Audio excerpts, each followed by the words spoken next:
Kotaku senior editor Alyssa Mercante lashed out at critics after Kotaku Australia was shut down by its parent company. Before we get to this, I'd like to ask you, please hit that subscribe button, hit that bell for notifications so you don't miss any of our future videos here at the Trent Report. I'd also like to ask you, please hit that like button so we send this video into the upper echelons of the YouTube algorithm, get more people to watch. I wrote this up over at thatparkplace.com, and she was not happy. If you don't know, the Sydney Morning Herald reported that Pedestrian Group, the parent company for Kotaku Australia, was slashing at least 40 jobs and ending its, quote, licensing deals to publish third-party brands, including Vice, Refinery29, Gizmodo, Lifehacker, and Kotaku in coming months. The outlet added that these titles will no longer be published in Australia, with the majority of their staff to be let go. So basically saying that Kotaku Australia was on the rocks. We also got this report from B&T that reported that Pedestrian Group CEO Matt Rowley that the licensing deals were scrapped because it faced, quote, financial headwinds. This is what he said. Given these factors, we've made the tough decision to focus on our wholly owned pedestrian brands, where we control the strategy, the content, the product, the sales, and the outcome, the entire business. This means that we will transition out of our current brand licenses, which will reposition our business for the future. This will have an impact on roles within the group, and I appreciate the uncertainty this change creates. So we will be in contact immediately with those people. Where possible, we will look for opportunities for redeployment, and we'll continue to work with everyone over the coming days to support this difficult transition. Kotaku Australia managing editor David Smith then confirmed the site was being shut down and was shut down immediately. This is what he wrote on X. Folks, I have some sad news to share. Today, the story of Kotaku Australia comes to a sad and abrupt end. It has been one of the great joys of my life to wake up every day and run a site I love with all my heart. To all my comrades at Pedestrian Group, I love you. I have never worked with better or more talented souls in my life. To the readers, thank you for showing up every single day, even the whingers in the comments. So this is how Alyssa Mercante reacted to the news that Kotaku Australia was shut down. She lashed out. But first she said this: sending solidarity and love to the amazing writers at Kotaku Australia and all the other sites affected. You're all stars and deserve better. Capitalism is cruel. Your work remains always. So she's blaming capitalism for the website getting shut down. Doesn't provide any evidence as to why, but just is blaming capitalism, saying capitalism is cruel. And she goes on and says, the internet and the rats infesting it are even crueler. But a reminder, cheering for good people losing their jobs while men get rich off their labor is morally bankrupt. We are going to address this complaint here in a little bit because it is a huge, huge lie. And it is what Alyssa Mercante does best because she is a known liar. And then she went on and said, and by the way, I hate that I even have to say this, but let's stop the reactionary ride before it gains speed. We are not affiliated with Kotaku Australia. We don't share anything except a love for games and good reporting. That is also a lie, which we will get to as well. Again, all this woman knows how to do at this point in her life. It is truly sad. We must pray for her that she repents and begins to actually embrace the truth and tells the truth. So let's focus on this second tweet here, where she says that cheering for good people losing their jobs while men get rich off their labor is morally bankrupt. So first off, that whole thing is it's not an accurate premise of what happened. Kotaku Australia is a purveyor of woke ideology, which we know is indeed evil. Bishop Barron explains this right here in an interview with Angelus News. He says, first, they advocate a deeply antagonistic social theory whereby the world is divided sharply into the two classes of oppressors and oppressed. We already saw that when Alyssa Mercante was saying that capitalism is cruel and then indicating that Kotaku Australia is part of this oppressed class, right? Second, they relativize moral value and see classical morality as an attempt by the ruling class to maintain itself in power. And that's exactly what Alyssa Mercante does in that second post there. She is relativizing moral value and trying to use this moral relativity to to keep herself in power while also attacking the people that employ her, which is, yeah, you really just can't make it up. Third, they focus not so much on the individual as on racial and ethnic categories, and hence they endorse the idea of collective guilt and recommend a sort of reverse discrimination to address the injustices of the past. Fourth, they tend to demonize the market economy. We saw that right there with her attack on capitalism and the institutions of democracy as part of a superstructure defending the privileged. Fifth, they push toward equity and outcome equity of outcome throughout the society rather than equality of opportunity. He then added, and finally, wokeism employs divisive and aggressive strategies of accusation that are contrary to the gospel demand to love our enemy. See that right here when she is calling people on the internet rats. Very divisive, demonizing there. This, suffice it to say that Catholic social teaching stands athwart all of this. It wants social justice, of course, but not on woke terms. Its heroes are not Marx, Nietzsche, and Foucault, but rather Isaiah, Amos, Jeremiah, Jesus, the Lord, King of Kings, Ambrose, Aquinas, and Teresa of Calcutta. Furthermore, we have Father Hugh Barber. He is a Norbertine priest. He explained this to Catholic.com, specifically regarding this idea that you shouldn't be praising websites like Kotaku Australia that are purveyors of evil ideology, woke ideology shutting down. And he says this: in the case of some accidental aspect of someone who's going to do us evil, we have to protect ourselves from it. And so under that aspect, we might positively will some evil for that person. Like to defend our lives, we have to harm this other person.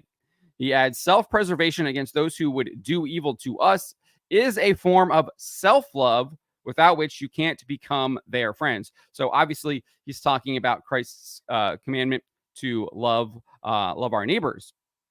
And so obviously, you can't love your neighbors if you don't love yourself first. And if these people are trying to destroy you and you're just going to let them destroy you, you're really not loving yourself, right? So he's basically saying you can oppose people that are trying to destroy you because it's a form of self-love. And you can't have love for neighbor if you don't love yourself first.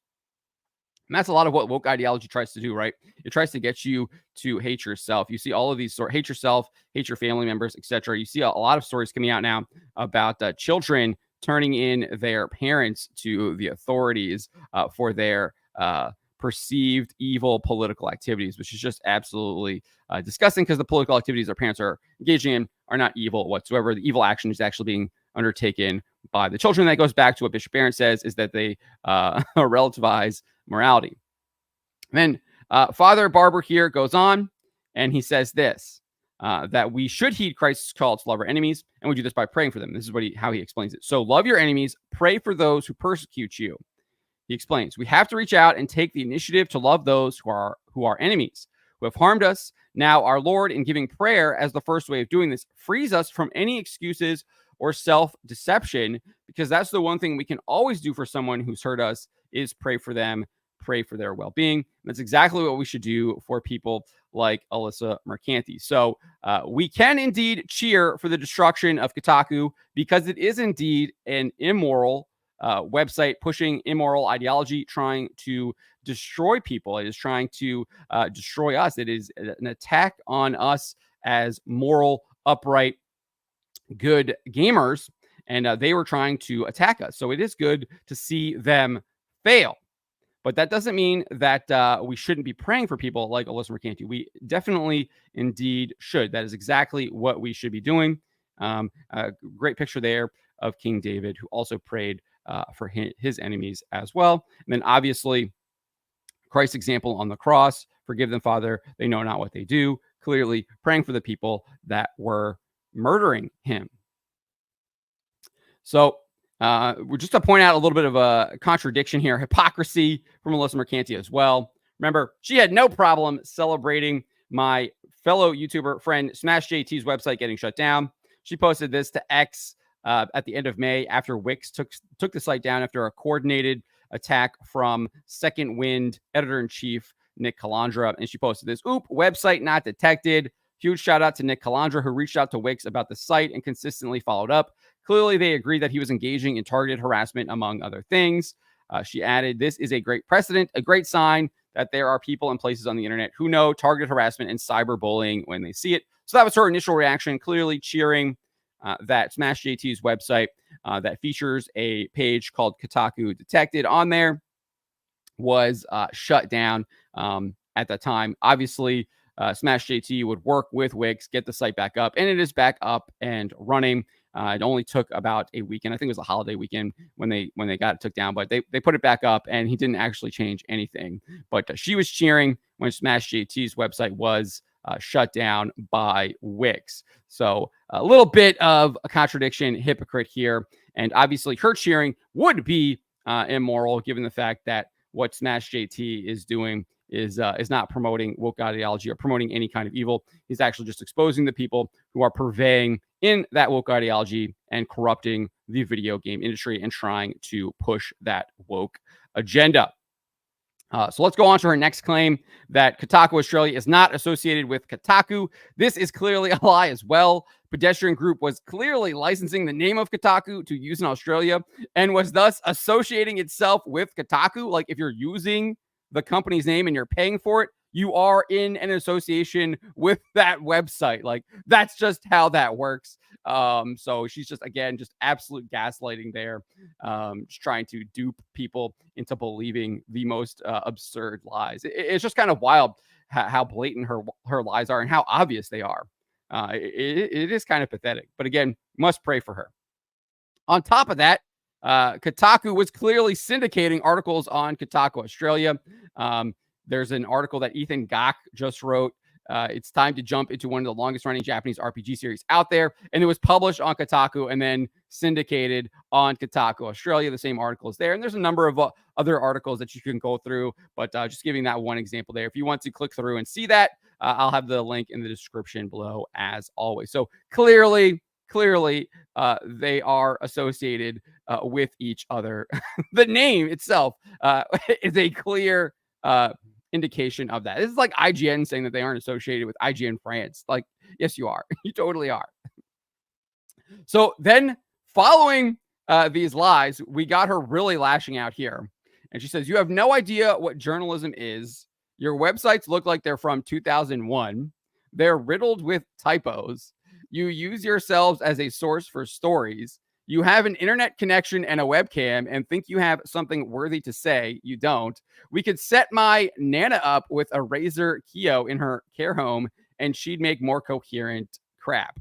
So obviously she's super pissed that YouTubers like myself, like Smash JT, have websites that we are using and are calling out her disgusting, evil behavior and are where people are going to find their news because we are more honest. We are honest. We are going to tell you our honest opinions. We are going to provide you with the facts. We're going to tell you the truth. We're not going to gaslight you. We're not going to lie to you about a lot of this stuff. And we aren't trying to push evil woke agendas that are indeed divisive. We're not trying to do that. We are opposed to that. So she's super mad that she no longer has that market capture that she once had. She went on and added this. It's a shame that private equity and Google have gutted legacy media sites and the stupidest, cruelest people in the world are rushing to fill in the gaps. So the idea that Google gutted legacy media sites, there might be a little bit of legitimacy to that. I know Google just kind of rolled out a new kind of change to a lot of things that were happening there, but I'm not really seeing a significant impact to that. I think it was like very early on there was an impact to that, but I think just the audience has changed. It is not 2016 anymore. People have wisened up to a lot of the stuff that was going on. There are dissident voices out there. Elon Musk has purchased X. He released a lot of those Twitter files that were showing how they were indeed trying to manipulate the narrative, manipulate the masses. People lived through COVID. They saw what the government did to them. They saw all the lies. They're seeing a lot of the truth coming out now, 4 years later, and how they were indeed gaslit over and over and over and over again by the people that are supposed to be looking out for their interests. So I think that has a lot to do with it. I think a lot that has a lot to do with it. I don't really think it has as much to do with Google just kind of changing up their algorithm. I think that's probably a marginal change there. And then as far as private equity, that was the stuff that's literally just keeping these sites afloat because they were the people that were trying to push the woke ideology and they were funding it. So they were actively funding these websites to push the woke ideology, and that was keeping these sites afloat. So the fact that private equity is now pulling out because they are realizing that woke doesn't make them any money isn't really to blame there. But again, that goes back to her attack on capitalism earlier. But Alyssa Mercante is super mad. She's lashing out. She's not happy. And that's because she sees the writing on the wall. And Kotaku here in the United States is probably next on the list. We've seen her parent company, Geo Media, sell off and shut down a number of its publications over the past year. Looking at The Onion, looking at Deadspin, Jezebel, etc. Those are just a few of the outlets that they shut down or sold off. And so wouldn't be surprised if Kotaku is next on the chopping block. And I think Alyssa Mercante probably sees that coming. And that is why she is so angry and upset. And she's also knows that she's wrong. I think deep down inside, she knows what she's doing is indeed wrong. But she just can't admit it to herself yet at this point in her life. And that's why we must continue to pray for her, continue to pray and hope that she will indeed come to see the light and the truth and embrace it. And it is definitely possible. Some of the wickedest people alive have converted and become Christians. We have two of the biggest examples in St. Paul. He was actively rounding up Christians in the first century and rounding them up to be executed. And he converted and became one of, if not the greatest evangelist of the word. And then obviously we also have St. Augustine, wrote the Confessions, lived an absolute degenerate lifestyle there in the Roman Empire, but found the light of Christ and converted and became a doctor of the church. So there is hope for Alyssa Mercante, and we can continue to pray for her that she does indeed convert and find the truth. But those are my thoughts on the matter. Let me know what you guys make of this. Let me know in the comments below. Remember to always be charitable, especially to each other, but to always speak the truth.